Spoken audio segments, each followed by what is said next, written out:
Hey, y'all, welcome back to the Late Night Vision Show, the episode 126. We are back on another Thursday, bringing you the latest and greatest in night vision and thermal optics. We've got another review of a scope that's been out not that long.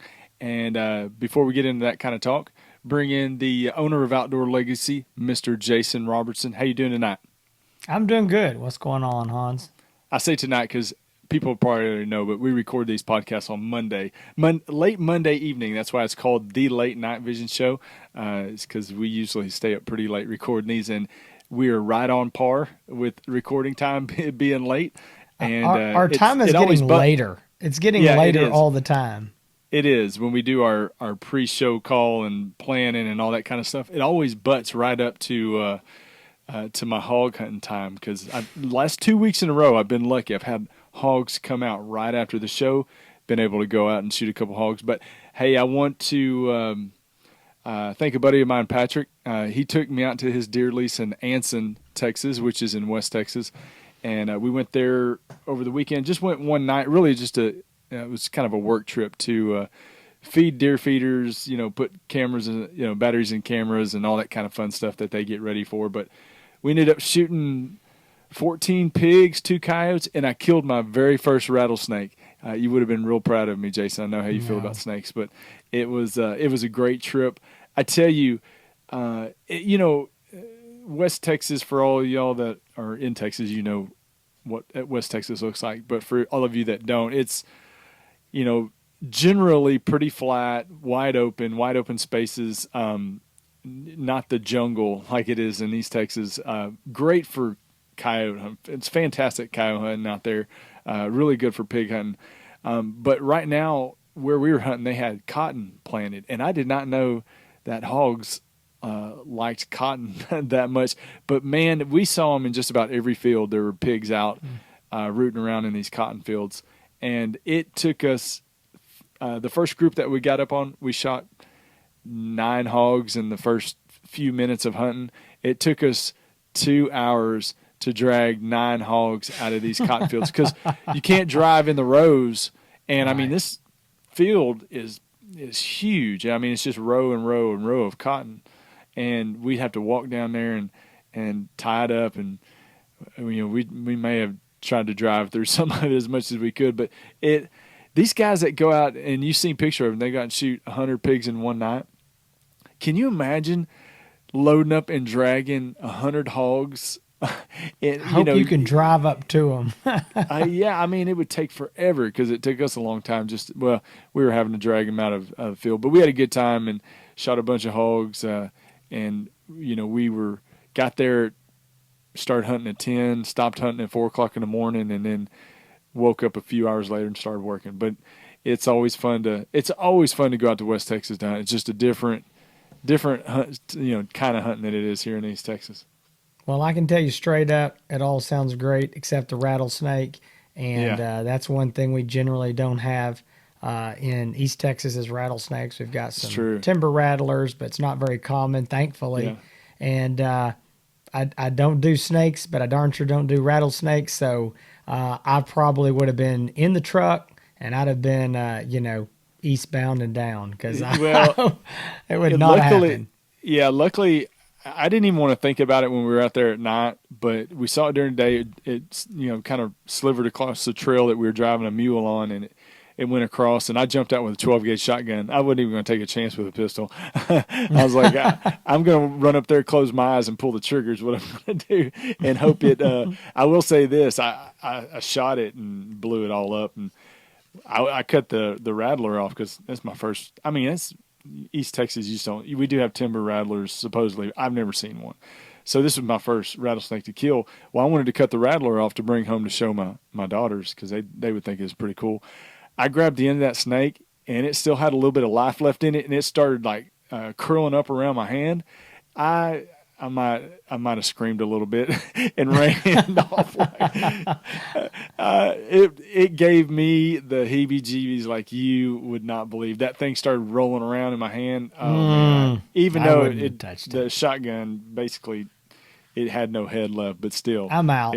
I'm moved. Still out. That's no, don't do snakes. No, thank you. Yeah, but also I want to thank Subtac. It's Jason. They send us some shirts and some nice sweatshirts. I'm wearing a sweatshirt right now, but Subtac they sell. I haven't gotten mine yet, so I haven't got to wear it. But I know we're going to meet here up beside me. Yeah, thank you. They're really cool t-shirts and sweatshirts. But I'm wearing the sweatshirt right now. Subtac. You can find them on Instagram. I don't know about Facebook. I'm sure they're on there, but they sell suppressor covers. So if you search SUBTAC, I know you'll find them. But I use their suppressor covers. And I know that they're really you'll be nice. You'll be getting this shirt pretty soon. So awesome, very good. Thank you very much, Subtech. Yeah, very nice suppressor covers. They look good. They work, and when you shoot like cons and you're mag dumping all the time, trying to kill a couple hogs, you're gonna need that. You're gonna heat that suppressor cover up. But no, man, listen to you. What I like about the suppressor cover, and some people use them, some people don't. Not so much for the heat, but it is. Yeah, when I'm shooting a bunch, it helps with the heat. But I bang my suppressor around so much when I don't have a cover on it that getting in a truck or mule, it's just nice to have that protection around that thing. Because, gosh, you waited 12 months for it. You might well try to protect your investment a little bit. Yeah, you better take care of it. Yeah, exactly. I'm like holding it with dust gloves and stuff. But hey, thank y'all for tuning in this week. We have a review that, man, people have been asking about and it seems like we say that every week, but it is true. This one has been about a year. People asking almost. Yeah, I mean, and the role of questions has just really started to come in. We've had a chance to really get out in the field and test these scopes. I've been shooting it now for several weeks. Jason's had it for several weeks. We are we're doing the full review of the Bering Optics Hogster 35 millimeter. So right now there's two models, the 25 millimeter and the 35 millimeter. So we're testing the 35 millimeter. I know they've also got another one coming out very soon that we'll be testing as well, but don't want to get too far ahead of ourselves. We're just happy to have this one, and really happy to be jumping in and getting a chance to answer all the questions out there, because a lot of people have been hearing about this scope. It's just really, Jason, it's just kind of spread through word of mouth. They're not really big on social media, the marketing type thing. It's just like people buy them, they love them, and they talk about them on the dark corners of the web, or the forums and Instagram and Facebook. But that's really how people have heard about it. Yeah, this is an example of build a great product for a very good price, make it a real value, and people will buy it, and people will spread the word. I think that this Hogster, which that's a unique name. I mean, you got to admit the name is genius. I mean, the name is genius. It is really, really genius. And so, what they've proven is if you build a good scope at a good price, and you get it in the hands of people, they're going to spread the word. And that's honestly, this thing has spread via word of mouth. I mean, like you said, I don't see ads. I don't see, Facebook or Instagram posts from them. It's pretty crazy. It is, and it is end users. And I'll say this too. There's not even that many dealers like ourselves that are out there pushing them. I mean, I mean, not full-time guys that are doing what we do, what I was going to say 7 days a week, but we try to do it 5. But I guess it is 7 days a week. There's not that many guys like ourselves even pushing them. It's a lot of smaller dealers. And so it is just really blown my mind what they've been able to or how they've been able to get this scope out there in so many people's hands. So anyway, we do have it. Go ahead. Well, I was going to say, we first met with the owners of the company back at SHOT Show, beginning of this year. Got a chance to meet them. Got a chance to peek through the Hogster. This company may sound brand new, unknown to a lot of people. They've been around for over 10 years now in a wide variety of night vision and thermal. But again, the reason why you probably haven't heard about them, they're not super active on social media, and I think they do that for a reason. They're trying to grow, and I think with the introduction of the Hogster, I think it just really catapulted this company on the scene. And they already are talking about some new stuff coming out, which is good to see. But again, it may sound like a new company, not really a brand new company, but you may not have heard of them. So we're going to fill you in. Jason's going to run through the specs. We're going to get into, oh man, a whole bunch of stuff. ID range, the features, talking about video capabilities, mounting, likes, dislikes, all the whole rigmarole behind unveiling a new scope. But I'm gonna let you jump right into the specs, and we'll circle back after that and talk about our use in the field with it. Yeah, and if you're watching on YouTube, then you've seen me holding these units up. I've got both the 25 and the 35 millimeter unit with me here tonight. I know Hans is going to be holding up the 35 millimeter as well on his end. Now, I do want to mention something real quick before I get into these specs. I want to talk about this 25 millimeter because I don't think we're going to have time to review it.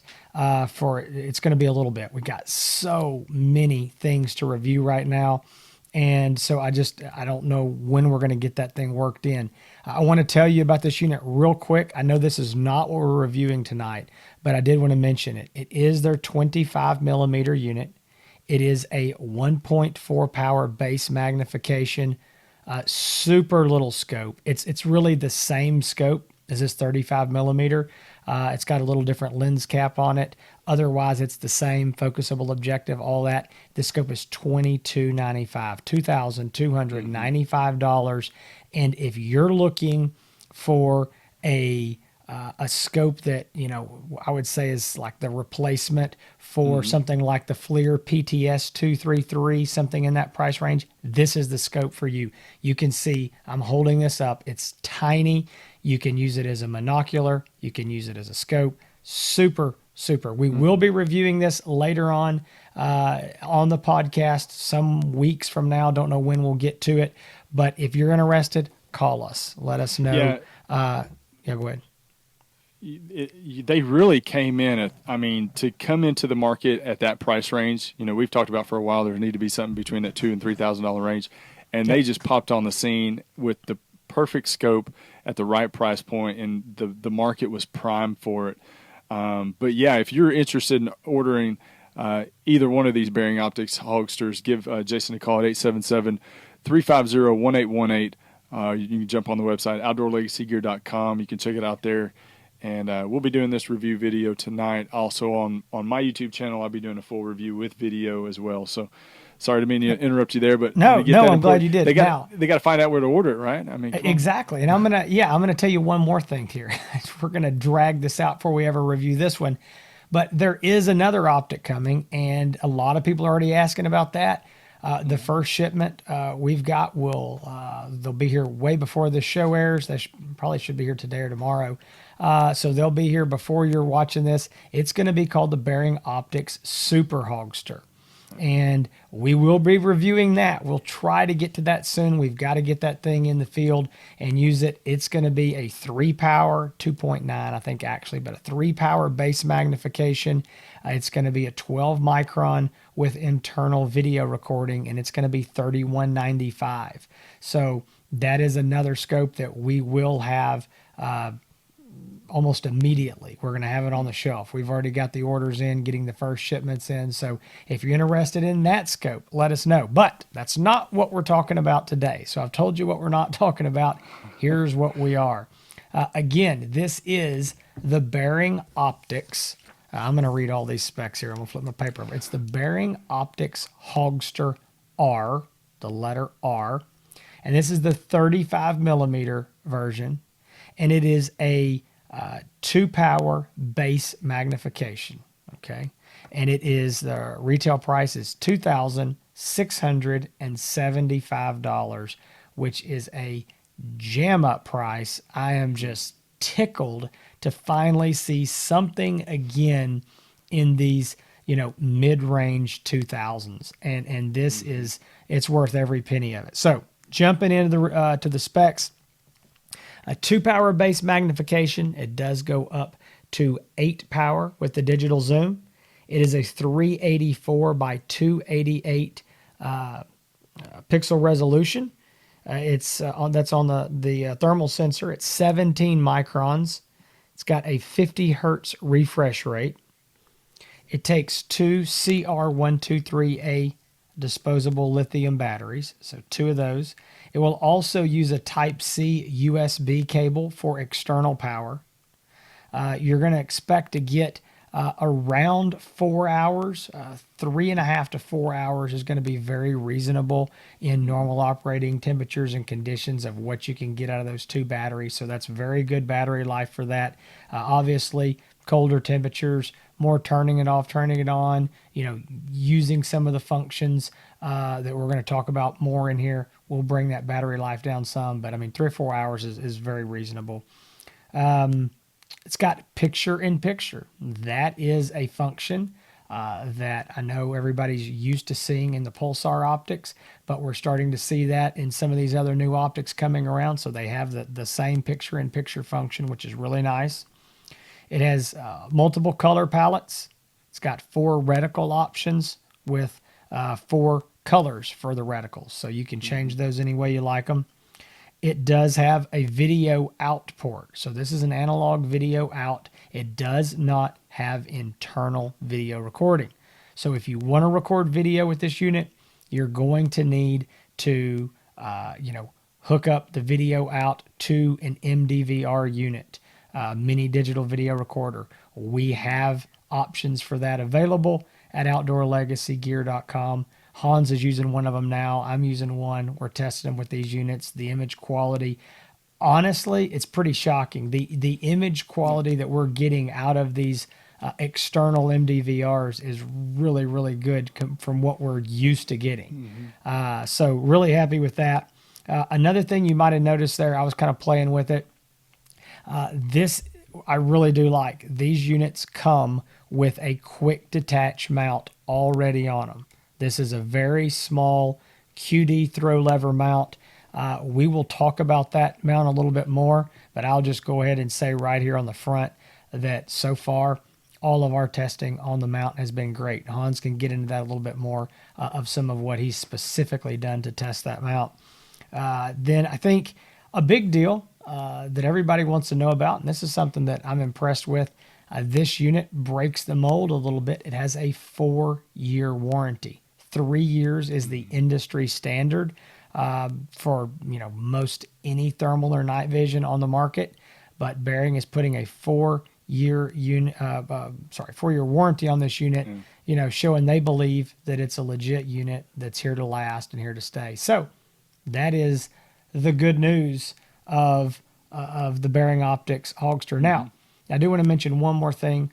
Somebody asked me, they said, hey, where are these people based out of? If I've got to send one back, are they U.S. based? And that answer is yes, they are U.S. based. Bering is here in they're here in Texas, but they're in North Texas. And so, if you do have issues or whatever, you're going to be dealing with shipping it to somewhere here in Texas, not, Timbuktu overseas or anything crazy like that. So that was a question that somebody asked. So again, 35 millimeter, $2,675. Is Timbuktu really overseas, or is that just is it made up, or is there really a town called Timbuktu? I think it really is a place, and I think it might be in India, but okay. I'm not sure. I'm sure one of our listeners is going to correct us, but I think it might be in India. I think it's a real place. If you're watching on YouTube, comment to the video. Please don't. don't comment. I'll make Hans reply to all those. Or email Jason. We'll see. If you give them my email address right now, you're fired. So let's talk about, we're going to get a couple things right now. ID range and features. So ID range, Jason and I had a very polite discussion about this before the call, and I didn't tell you I was going to reveal this, but Jason's going to give you a conservative number. I'll probably give you a high-end number.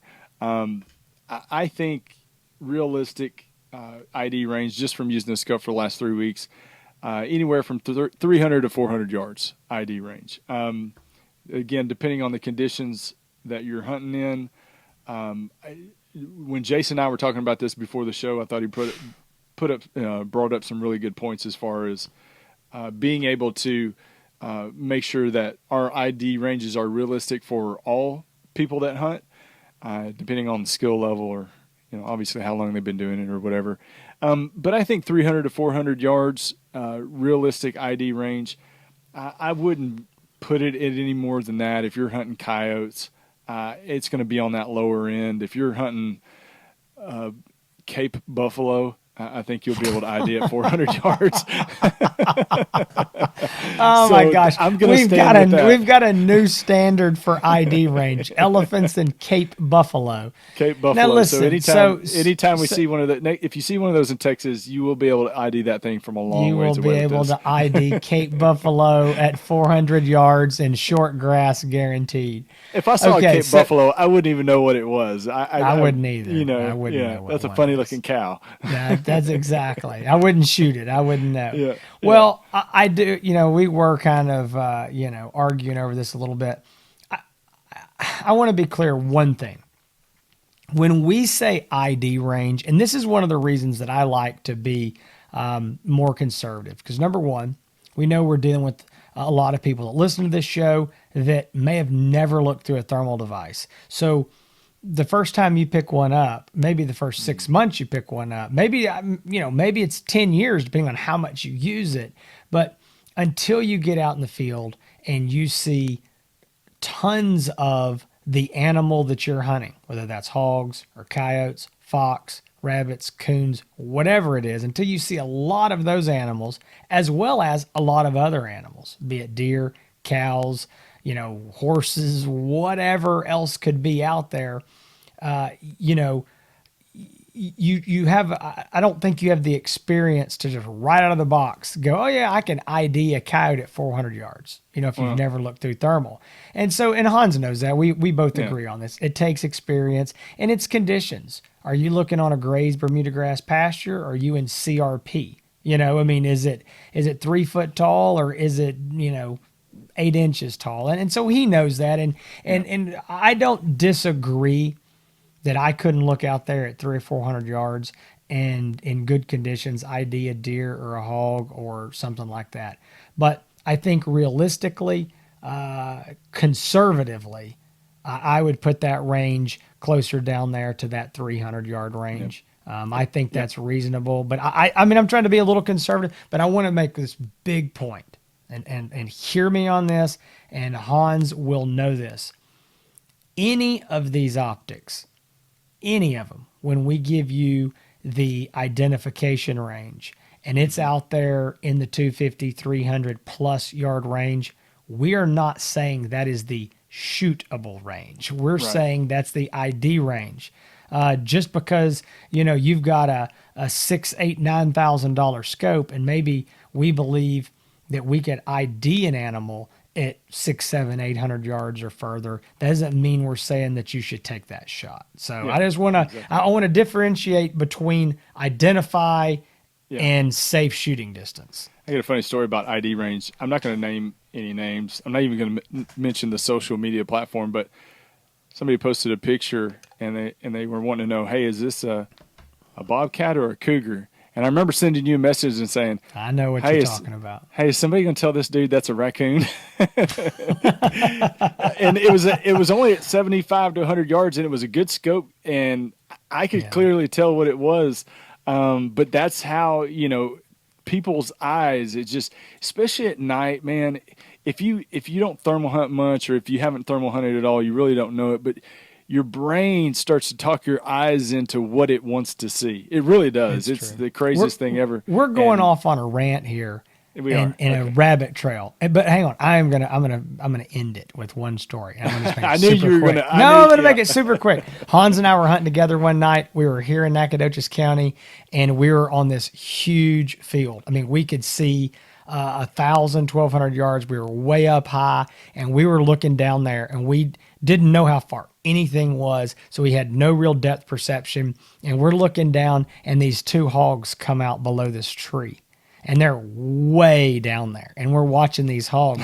We're like, you think we ought to go down there? Took me a while and so after about 5 minutes of us staring at these hogs at what we thought had to be 600 or 800 yards, we realized it was 2 coons at about 300. And so, but when you don't have depth perception and you don't know how far anything is, you can make those mistakes. Now, we didn't shoot at them. We didn't, but You're but not it's supposed true. to tell these stories. We're I supposed to know. be the experts. We're supposed to. Well, I'm telling you, that's why you better be careful when you start using these. So It is. back If to if you're on a property, you don't know the distances and stuff. Raccoons can look like hogs, y'all. Trust me, it just happens. No. it happens. Uh, so Yeah, but yeah, ID range. I think Hans is right. I mean, the image quality is superb. I don't believe, and Hans, correct me if I'm wrong. Has there ever been a scope on the market to date for under $3,300 that has the image quality of this $2,675 scope? Period. no. I This don't think so the either. picture. I remember when I turned it on for the first time. I called you and like, have you turned on the scope yet? I mean, I was blown away how very good the picture is on this scope. That was just the initial thought. We had still a lot of testing to do with it, shooting it and all that. But man, for sub $3,000 thermal scope, it does have a very, very impressive image on it. And I was pretty shocked, because we'd heard that it was good, but you never know how credible the information is that you're getting. But man, it was everything we thought it was going to be and more as far as picture clarity and quality. But Yep. let's do a quick, Jason. Let's talk a little bit about the features of it, and we'll get Okay. into some of the other things. It does have a iopter uh, iopter focus on here on the end by the eyepiece. It's got, Diopter focus. Yes. yeah. I'm sorry, I've got 15 things in my brain. It's got a objective lens focus, so it does have a Yep. focusable objective lens, which is very very important for picture quality. Uh, you notice on top it's only got 3 buttons. Those 3 buttons, we'll talk about that a little bit later. But those 3 buttons work everything on the scope. It does, like Jason said, it has video out capabilities, but you have to have the MDVR. Talking about the wires, wrapping around trying to figure out where to put wires. It's not our favorite thing, but I mean, for $2,675, you can't complain about that at all. And Jason, you talk about it a lot. There's people that call up all day long and say, "I don't care nothing about video, and I don't care about all the bells and whistles. I want to turn on a scope and shoot." And this is The scope. exact. This is the scope. The mounts. We'll go ahead and talk about the mount too, because there's Sure. been a lot of talk about that. So it's a 1 QD lever throw mount right here. It is QD, so you can take it off, put it back on, returns to 0. I've tested it, y'all. I've been shooting it on a 6.5 Grendel, and I switched it over to an AR-10 pistol 308. As if you've ever shot one, it's got a lot of punch. And I've sighted it in. Sight-in process is fairly easy. I mean, not complicated at all. Sighted it in, turned the scope completely off, took it off, put it back on. Obviously putting it in the same slot on the Picatinny rail on top, and shot within a half an inch of the last round before it. So, And trust me, Hans is that for Hans and I on the bench, that's good enough. 'Cause, that's good with enough. the thermal, Yeah. that's pretty close It's for good us. enough. So, I mean, again, I've shot it on a 6.5 Grendel, and now I've got it on a 308. Been shooting it. Shot a hog with it last night, and the mount's fine to me. There's nothing wrong with the mount anything that I can see. Yeah, I agree. We've had some people asking about us. Or asking about it and the overall quality. I haven't had any problems with it. I will tell you this. I'm sitting here playing with it right now. The mount is it feels a little rough. It's not polished. I mean, even the metal itself is literally.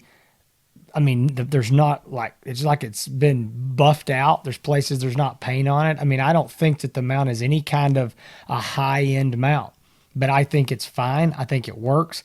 I'm looking at this mount and the design. I mean, Hans and I were really looking at it, and I told him, I said, the first time you go shoot it, I want you to really give it the work over. I want you to test this thing on the bench and see what you think, and let's compare notes. And he did. I've looked at this overall design. I don't see any way for this mount, just due to the design, to move, to wiggle around. I mean, the way this thing is made, I mean, I just a well design mount. Again, I'm sitting here looking at it going, how can this thing fail? Do I think it is some high-end, high-quality mount? No, but I think it's nice enough. I think it works. I think it is quick detach. There is no locking lever on this. They do have a model they charge extra for.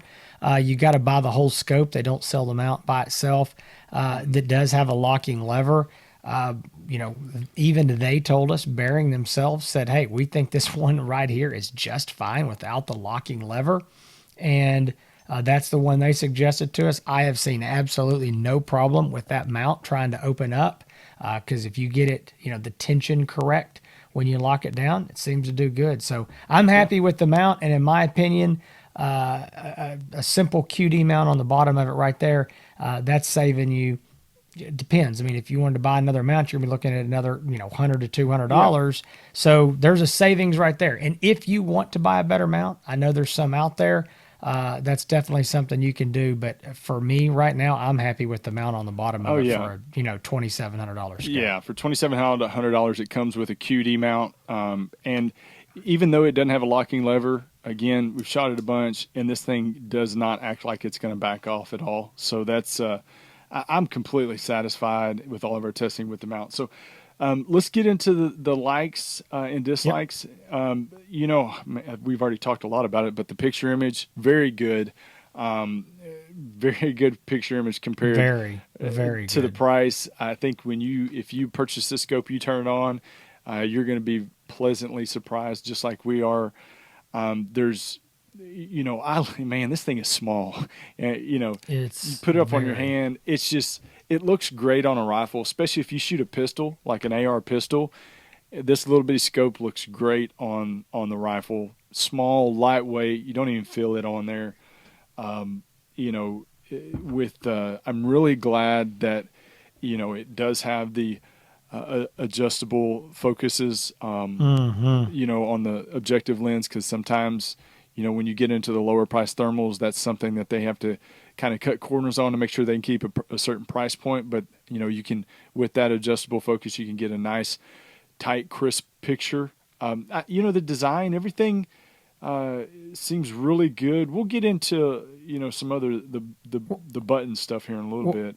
Who do you? Well, let me ask you like this: what do you not like? I mean, I think most everything on it is to like. What do you not like? Any dislikes? And my likes are probably your likes as well. So we can get into dislikes, and the dislikes may be the same too. The menus, working yourself through the menu. The menu's not the greatest. It's, I'm not going to say it's complicated, but it's not the easiest menu to function. It's not intuitive. How about that? Yeah, it's not intuitive. And I can tell you exactly what the problem is. It's very simple to me. This scope has exactly 3 buttons on it, including the power button. There's only 3 buttons. Most optics like this are going to have a minimum of 4 buttons, if not 4 buttons and a power button. Right. And so every button has multiple things that it does. And there's a short press, there's a long press. There's even some of the functions that you got to press 2 buttons at once. And so it's not intuitive. Now, I'm the kind of guy who doesn't like instructions, manuals. And so I did sit down and look over the manual. It's there. It's all written out. Had a little bit of trouble trying to do a couple of the things on this doesn't seem to work. I just played with it. I got everything done I needed to do. I've, just in using it, I figured things out. I know how to use it now. Okay. Yeah, so you're going to figure it out if you sit there and play with it for very long at all. It's not difficult, but it's not the most attractive menu. But I will tell you this. I did not read the manual because that's kind of how I roll. I usually call you to figure out how to do something because I refuse to read the manual. But exactly.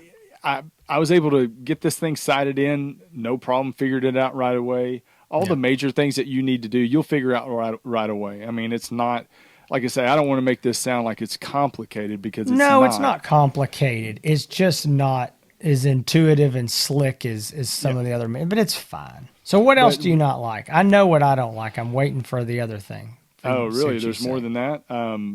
There's more than I that. All right, then yeah. I'm going to tell you what I I will don't say like. this. Yeah, I will say this. On the base magnification, the picture image looks great. When you do No, magnify no, the image, I no. think your description is it looks a little Tetrisy.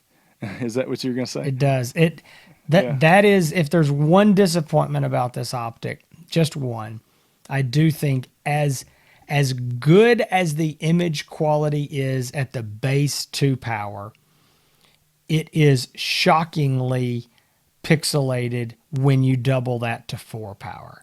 Hmm. And I just don't understand why. I don't know what is going on, but it is literally like if you could suck all the juice out of the 4 power and dump it into the 2 power to make it look great. They've done it. I'm not going to say it's unusable. You know, you double it to No, 4 power, it's you can still identify the animal. You can yeah. still take the shot. I'm not at all saying that, but I am saying that it more than most any other 384 scope that I've seen, when you double it up to 4 power, I just think the image gets grainier. And what I don't know if grainy is the word.